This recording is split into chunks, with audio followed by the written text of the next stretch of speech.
oduuwwan maddeen baargamaatti argannetti ceeneerra.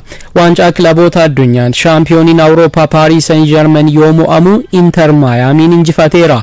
Rukuttaa adabbiirraa goolii 68ffaa kan galche Lionel Andres Messiin taphataa cimaa jedhamuun filatame. Misbaawuddin Shifaa. Forward by Marlon Freitas, and now here goes Igor Jesus. He's in on goal, and they lead. Wow!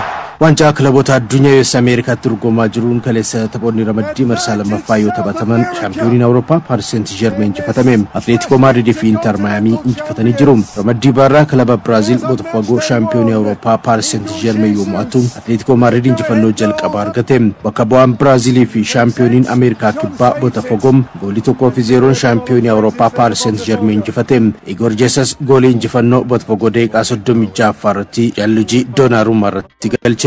Jesus taphoota lamaan irratti goolii injifannoo kilabasaaf taphataa galcheedha. Paris Saint-Germain 75 taphicha to'achuun olaantummaa fudhateera. Ta'us Usman Dembele miidhamaan dhabuun sarara fuulduraa irratti rakkoo isa mudate. Bara 2012tti Corinthians shaampiyoonii Awurooppaa kan ta'e Chelsea erga injifatee booda Botafogo kaleessa seenaa wal fakkaataa katabe. Taphoota ramaddii lamaan kan injifate Botafogo tapha ramaddii xumuraan Atletico Madrid wajjin qabxii qoddannaan marsaa mo'atanii darbuuf ga'a. Paris Saint-Germain dorgommicha keessa turuuf tapha xumuraan Seattle Sounders injifachuu qaba. Seattle Sounders kilaba jalqabaa dorgommicharraa gaggeeffames ta'e. Simeone, the Barrios! It's a terrific finish! Tapha ramaddii Baabrotiin Atletico Madrid goolii 3-1 Seattle Soundersin mo'achuun qabxii 3 argate. Tapha jalqabaan goolii 5-0 Paris Saint-Germain mo'ame kan ture Atletico Madrid goolii 2 Barrios galchee fi Witsel goolii 1 dabaleen walumatti 3-1 injifate. Atletico Madrid marsaa mo'atanii darbuuf ga'uuf tapha xumuraan dursaa ramaddichaa Botafogo goolii hedduun injifachuuf dirqama. Kaleessa Atletico Madridin kan mo'ame Seattle Sounders kilaba jalqabaa waancaa kilaboota addunyaarraa hirrifames ta'ee jira. Lionel Messi! Kilaboota addunyaa kanaan ramaddii aarraa Inter Miami ga'umsa Messiin gargaarame Portoon injifate. Palmeiras ammoo bakka bu'aa Afrikaa Al Ahly mo'ateera. Portoon goolii penaltii Saamuu Agehewaa galcheen 1-0 dursaa boqonnaaf ba'e. Lionel Messi, Sergio Busquets fi Luis Suarezin kan gargaarame Inter Miami boqonnaa deebii goolii Talisco Sagovia daqiiqaa 47 irratti galcheen qixxaachuun morkitti deebi'e. Taphataan duraanii Liverpool fi Barcelona Javier Mascherano kan leenjii Inter Miami daqiiqaa 54 irratti goolii Lionel Messi rukuttaa adabbiirraa galcheen 2-1 Porto mo'ate. Rukuttaa adabbiirraa goolii 68ffaa kan galche Messiin kilabasaaf taphoota 61 goolii 50ffaa galche. Messiin kaleessa goolii 6ffaa waancaa kilaboota addunyaa irrattis galche. Karim Benzema fi Gareth Bale yoo qixxaatu Cristiano Ronaldo goolii 7 galchuun dursaa jirurraa tokkoon hanqata. Inter Miamiin tapha xumuraan Palmeiras waliin qixa baanaan marsaa mo'atanii darbuuf ni ga'a. Tapha ramaddii Abrootiin bakka bu'aan Afrikaa Al Ahliin kilaba Brazil Palmeiras goolii 2-0 mo'ame. Palmeiras fi Al Ahly boqonnaa dura goolii malee xumuranis boqonnaa deebii Palmeiras daqiiqaa 49 irratti goolii Abdou Ali garee ofirratti galcheen dursee eegale. Daqiiqaa lamaan booda goolii Falcao Lopez galcheen 2-0 injifate. Ramaddii A kana Palmeiras fi Inter Miami qabxii 4 gooliin wal caaluun ni dursu. Porto fi Al Ahly qabxii 1 itti aananii jiru. Palmeiras fi Inter Miami tapha ramaddii sadaffaan qabxii qoddannaan Porto fi Al Ahly'n gara manaatti ni deebi'u. Waancaa kilaboota addunyaa kanaan har'a ramaddii carraa Benficaan Auckland City waliin ramaddii daarraa Chelsea'n Flamingo faana ni taphatu. Now it's Mauricio into Lopez. Lakkoofsi namoota waancaa kilaboota addunyaa isteediyeemii seenuun ilaalanii xiqqaachuun qopheessitoota dorgommichaatti yaaddoomeera. Taphoota waancaa kilaboota addunyaa hanga ammaatiin teessoon walakkaa ol duwwaa ture jedha BBC'n. Shifarraa Jaamboo dabalata qindeesseera.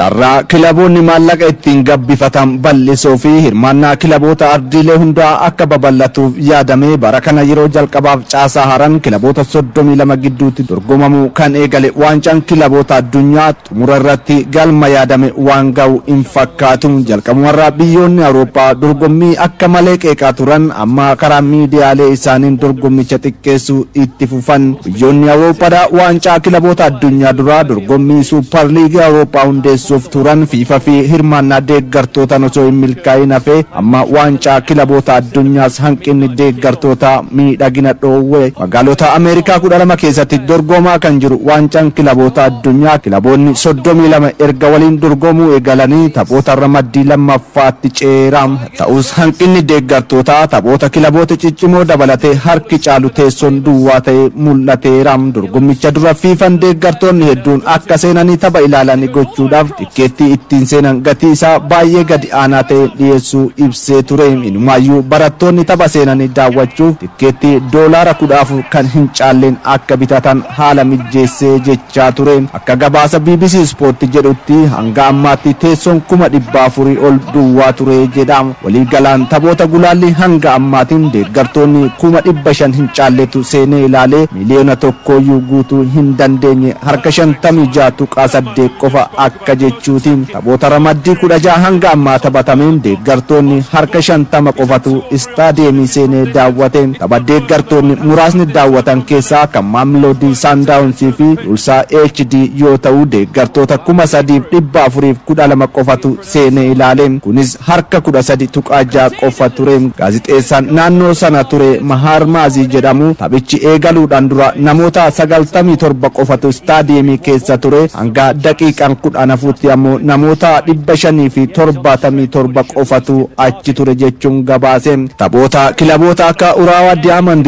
fi River Plate harka 17 qofa, kan Pachuca fi Salisbury ammoo harka 20 qofatu daawwate. Chelsea fi Los Angeles harka 31 daawwachuun fooyyee ture jedhameera. Taphoota deeggartoonni baay'een seenuun daawwatan jedhee FIFAn beeksise keessaa kan Real Madrid Al Hilal waliin harka 96, Inter Miami fi Al Hilal harka 94, Juventus fi Al Ain ammoo harka 91, taphni Atletico Madrid fi PSG dha harka 90tu seenee daawwatame. Taphoota arfan kanaan alatti taphoonni biroo hedduun teessoon walakkaadhaa ol duwwaa ture. FIFAn ammoo waancaa kilaboota addunyaa kanaaf dursee tikkeettiin miliyoona 1.5 ol gurgure jechuudhaan qeeqa dorgommichaa kana haala. Kana boodayyuu jedham taphoonni ramaddiidhaa 4 hanga 5 ta'an kan deeggartoonni baay'een seenuuf eegaman jiru jedheera. Akka xiinxalli kun jedhutti garuu sababa deeggartoonni tapha kana seenanii hin daawwanne waan jaalala kubbaa miilaa hin qabneef osoo hin taane haala sagantaa taphaatii jedhu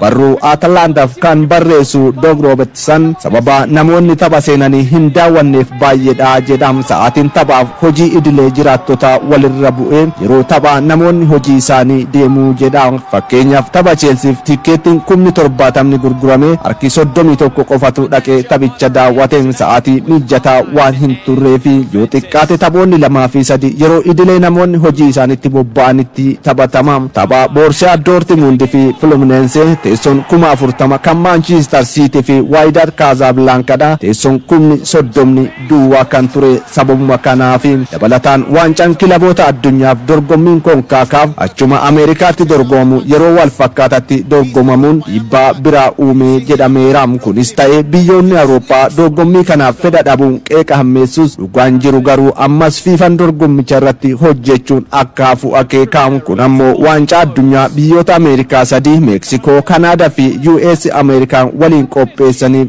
yaaddodha jedhameera.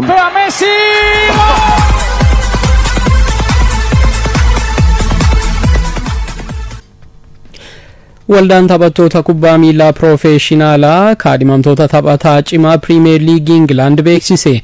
Waldichi taphattoota bara dorgommii 2024-25 Piriimeer Liigii Ingilaandiin ga'umsa olaanaa mul'isaniiru jedhe 6 ifoomse kana keessatti Bruno Fernandes Manchester United taphataa kaadhimamedha. Liverpool waliin shaampiyoonii kan ta'e Mohamed Salah kaadhimamtoota badhaasa kana fudhatuuf tilmaama duraa argatan keessaa adda dureedha. Salaan bara dorgommii milkaa'aa dabarseen goolii Premier League 29 galchee kubbaa goolii ta'an 18 ammoo hiriyoota garee isaatiif mijeessee laachuun guddaa gumaache. Kana dura bara 2018 fi 2022 badhaasa kana kan injifate Mohamed Salah kan barana yoo sadeeffate seenaa liigichaatiin nama jalqabaa ta'a. Hiriyaan gareesaa Alexis McAllister kaadhimamtoota jahan keessaa tokko yoo ta'u kan Newcastle United Alexander Isak filatameera. Manchester United liigichaan sadarkaa 15ffaan xumurus dursaan taphattoota garichaa Bruno Fernandes kaadhimameera. Fernandes taphoota hundaa 57 Unitediif taphateen goolii 38 keessaa harka qaba. Kan Arsenal Declan Rice fi Chelsea irraa Cole Palmer taphattoota biroo badhaasa kanaaf kaadhimamanidha. Badhaasichi akka lakkoofsa Gregoriyaa hagayya 19 sirna magaalaa Manchesteritti qophaa'uun laatama.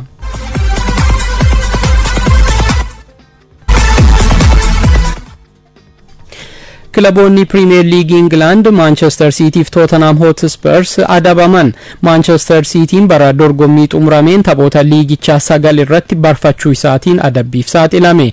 Akka BBC Sport gabaasetti yoo ta'e kilabichi jalqabbii taphaa fi boqonnaa deebii gara dirree yoo deebi'u barfachuu isaatiin paawundii miliyoona 1 ol Premier League Englandiin adabame. Manchester Cityin dambii dorgommii cabseef dhiifama gaafatus adabbiirraa hin oolle. Haaluma wal fakkaatuun waggaa tokko duras taphoota 22 irratti barfachuun paawundii miliyoona 2 ol adabamee ture.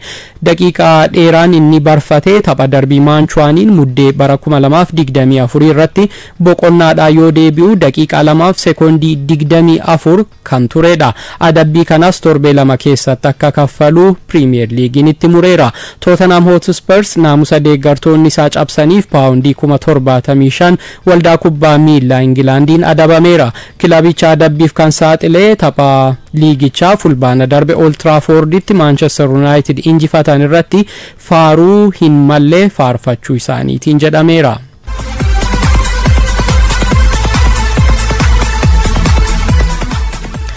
Sagantaan dorgommii Seerie Itaalii bara dorgommii 2025-26 baheera. Sagantaan taphoota Seerie Itaalii bara 2025-26 kaleessa bahe kanaan darbii di Itaaliyaan Juventusii fi Inter Milan gidduutti taphatamu torbee sadaffaa liigichaan fulbaana 13 guyyaa sanbataatti ta'eera. Juventusii fi Inter Milan barana liigichaan hanga sadarkaa arfaffaatti kilaboota xumuranidha.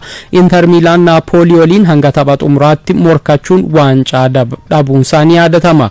Juventus qabxii 11 Inter Milan irraa fagaatus arfaffaan xumuree hirmaannaa waltajjii ardii Awurooppaa argateera. Darbii de Itaaliyaa baranaan morkiin cimaa taasisuuf ni eegamu. Liigichi akka lakkoofsa Gregoriyaa hagayya 23 guyyaa sanbataa kan eegalu yoo ta'u torbee jalqabaan shaampiyoonii liigichaa Naapoliin dirree ofiin alatti Saasuuloo waliin taphachuun jalqaba. AC Milan Cremonese Roman Bologna waliin guyyuma kana taphatu. Hagayya 24 Juventus Parma, hagayya 25 Inter Milan Torino waliin taphachuun liigicha akka eegalan Football Itaaliyaa gabaaseera.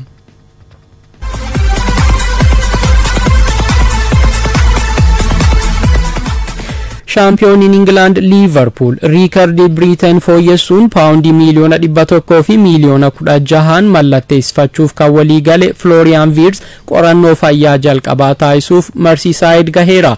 Arsenal, Chelsea fi Newcastle United taphataa Chelsea Noni Madueke mallatteessifachuuf morkataa jiru. Abubakar Abdallaa.